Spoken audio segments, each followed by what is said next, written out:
एरन ने कभी हीरो बनने का सपना नहीं देखा था। वो बस ये महसूस करता था कि उसकी जिंदगी उसकी नहीं है। दीवारों के अंदर रहना सिर्फ फिजिकल रेस्ट्रिक्शन नहीं थी, वो याद दिलाता था कि तुम्हारी दुनिया पहले से ही डिसाइड हो चुकी है।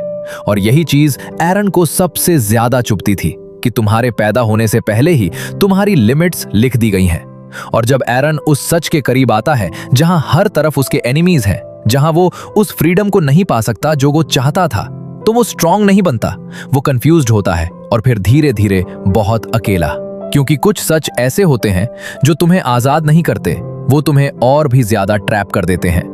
एरन के डिसीजन हमें अनकंफर्टेबल इसलिए लगते हैं क्योंकि वो इंपल्सिव नहीं होते, वो सोच के लिए जाते हैं, और वही बात उन्हें और भी भारी बना देती है।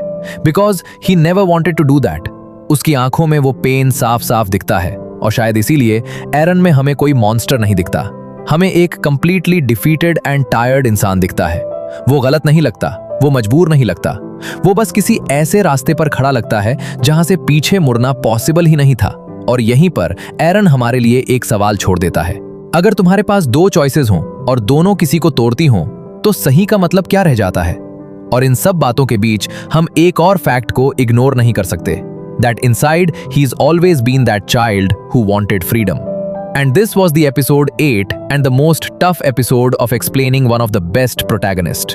Comments में तुम मुझे अपना ओपिनियन बताना and see you later.